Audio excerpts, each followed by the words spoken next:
तो बहुत बहुत स्वागत है आपका फिर से एक नई वीडियो में। तो आज की वीडियो में हम बात करने वाले हैं बीए फर्स्ट सेमेस्टर वालों के लिए बहुत ही इम्पोर्टेंट क्वेश्चन पेपर है ये।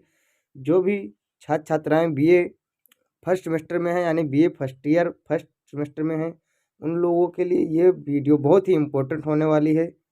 आप लोग इस वीडियो को लास्ट तक जरूर देखना। इसमें हम बात करेंगे न्यू एजुकेशन पॉलिसी के तहत जो भी हिंदी में बदलाव किए गए हैं और जो भी हिंदी का क्वेश्चन पेपर है मेजर माइनर, इन सब में कैसे कैसे क्वेश्चन आने वाले हैं, कौन कौन से क्वेश्चन हैं हिंदी काव्य का, वो देखेंगे। और हम बात करेंगे किस प्रकार से क्वेश्चन आते हैं और कौन कौन से इंपॉर्टेंट क्वेश्चन आएंगे, किससे अधिक से अधिक क्वेश्चन आने का संभावना रहती है। तो चलिए बिना देरी के वीडियो को स्टार्ट करते हैं। तो जैसा कि दोस्तों आप लोगों को पता होगा कि मैं आप लोगों के लिए बैक टू बैक यूट्यूब पर क्वेश्चन पेपर के वीडियो बनाता रहता हूँ, आप लेके लाता रहता हूँ। तो आप लोग साथ में हमारी तैयारी करते रहिए और देखते रहिए क्वेश्चन, साथ में आप लोग रिपीटेड भी करते रहिए और सभी क्वेश्चनों को आप लोग अच्छे से लिख लीजिए। तो सबसे पहले हम लोग देखते हैं कि सभी प्रश्न अनिवार्य हैं। क्या कहा है, प्रश्नों के अधिक उत्तर अधिकतम 50 शब्दों में देना है। कैसा क्वेश्चन है कि हिंदी साहित्य के आदिकाल के लिए प्रयुक्त विभिन्न अन्य नाम एवं नामकरण करने वाले विद्वानों के नाम लिखिए। तो हिंदी साहित्य के आदिकाल के लिए प्रयुक्त जो विभिन्न अन्य नाम है उसका आप लोगों को नाम लिखना है। सूफी काव्यधारा की मुख्य विशेषताएं लिखिए। तो सूफी काव्यधारा की कौन कौन सी विशेषताएं थी वो आप लोगों को लिख देना है। जैसे कि ज्ञान पर ज़्यादा चर्चा होता था और बाह्य आडंबरों का विरोध होता था, तो वो सब आप लोगों को अच्छे से लिख देना है। द्विवेदी युग के किन्हीं छह साहित्यकारों के नाम लिखिए। तो द्विवेदी युग के छह साहित्यकार आप लोग को लिख देना है कि जैसे कि मुंशी प्रेमचंद जी थे, आचार्य हजारी प्रसाद द्विवेदी थे और कई सारे ऐसे लोग थे जो द्विवेदी युग में आते थे। फिर क्या है, कवि विद्यापति को किन किन उपाधियों से विभूषित किया गया था। तो आप लोगों को पता होगा, पिछला वीडियो मैंने कवि विद्यापति के ऊपर बनाया था, आप लोग अच्छे से देख लीजिए। उसमें पूरा विद्यापति से रिलेटेड पूरी जीवन के उनका सभी क्वेश्चंस मिल जाएंगे। तुलसीदास की 6 प्रमुख रचनाओं के नाम लिखिए। तो आप लोग जैसे लिख सकते हैं विनय पत्रिका, रामचरितमानस और कवितावली, दोहावली, ऐसे बहुत सारे थे, रामलला, नैछू। तो ये सब किसके थे, तुलसीदास की रचनाएं थे। अपनी पाठ्य पुस्तक से कबीर दास का कोई एक दोहा लिखिए। ये इम्पोर्टेंट क्वेश्चन है ये भी, और तुलसीदास वाला भी, ये भी इम्पोर्टेंट क्वेश्चन है। ये दोनों आप लोग को अच्छे से तैयार कर लेना है, बहुत अधिक से अधिक ये क्वेश्चन आता रहता है। फिर क्या है, घनानंद द्वारा प्रयुक्त किन्हीं 5 छंदों का नाम उल्लेख कीजिए। तो घनानंद आप लोगों को पता ही होगा कि घनानंद किस काल के कवि थे। तो रीत काल के कवि थे और वो भी रीत मुक्त काल के। और इनके बारे में थोड़ा ज़्यादा ही इंटरेस्टिंग इनका जो मतलब जीवन परिचय था, थोड़ा ज़्यादा ही इंटरेस्टिंग था कुछ, क्योंकि ये थोड़े प्रेम के दीवाने थे। तो आप लोग जब इनके बारे में पढ़ेंगे तो आप लोगों को अच्छे से पता हो जाएगा कि घनानंद के ऐसा क्या था। वो एक मतलब नृत्यिका आती थी जिसका नाम था सुजान, जिसके प्रेम में पागल हो गए थे। तो इस प्रकार से इनका कुछ अलग ही व्यवहार था। फिर क्या है, भारतीय हरिश्चंद्र की 5 प्रमुख कृतियों के नाम लिखे। तो भारतीय हरिश्चंद्र की 5 प्रमुख कृतियाँ आप लोग को लिख देनी है।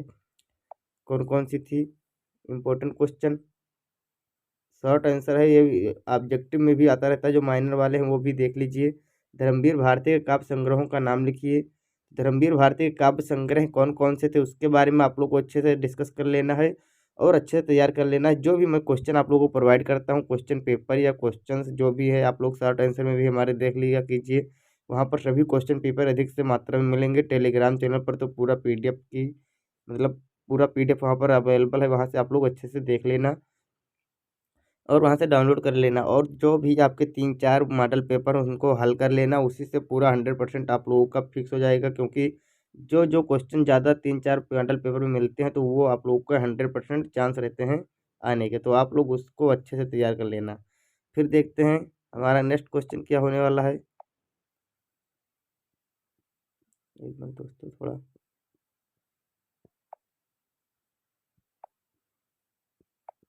फिर देखते हैं, साहित्य शोध में प्रमुख प्रविधियों का नाम उल्लेख कीजिए। तो इसको आप लोग को लिख देना है अच्छे से। फिर निम्नलिखित अवतरण की ससंदर्भ व्याख्या कीजिए।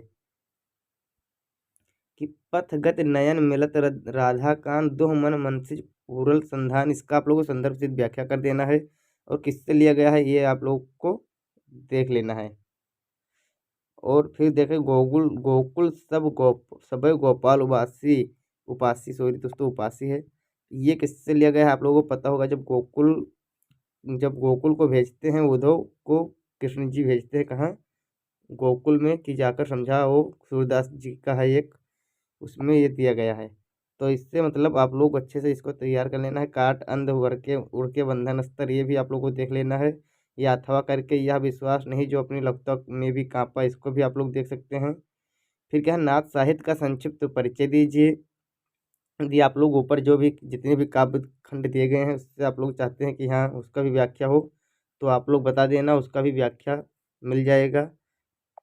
फिर क्या है, नाथ साहित्य का संक्षिप्त परिचय देना है आपको। कबीर दास के काव्य की प्रमुख विशेषताओं पर प्रकाश डालिए। तो कबीर दास की प्रमुख विशेषताएं क्या थी, ज्ञान पर थी और बाह्य आडंबरों का विरोध था, और उनका ईश्वर में उपासना का मतलब उन्होंने उल्लंघन किया है। अमीर खुसरो का साहित्यिक परिचय दीजिए। तो अमीर खुसरो मतलब ज़्यादा से क्या, फारसी उनकी भाषा सबसे ज़्यादा प्रचलित थी। कवि नागार्जुन की कविताओं में प्रकृति की सौंदर्य की विशिष्टताओं को रेखांकित कीजिए।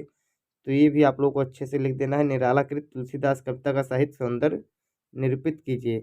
शोध की परिभाषा देते हुए उसके महत्व पर प्रकाश डाले। तो शोध क्या है कि किसी चीज़ पर उसके कमियों को निकाला जाए या उसके ऊपर अच्छे से उसका मतलब उसको और अच्छे से डिजाइन किया जाए, यानी कि उसको क्या कहते हैं आपका रेखांकन या जो भी कह लेते हैं उसको, उसमें बदलाव। हिंदी साहित्य इतिहास लेखन की परंपरा पर प्रकाश डालिए। सगुण भक्ति धारा में तुलसीदास के स्थान पर निर्धारण कीजिए। स्थान का क्या था, सगुण भक्ति धारा में उनका क्या स्थान था, उसका आप लोग को अच्छे से डिस्क्राइब कर देना है। भारतीय हरिश्चंद्र का जीवन परिचय देते हुए उनके योगदानों को निरूपित कीजिए और साथ में अज्ञेय की काव्यगत विशेषताओं पर प्रकाश डालिए। तो ये था हमारा कुछ क्वेश्चन पेपर।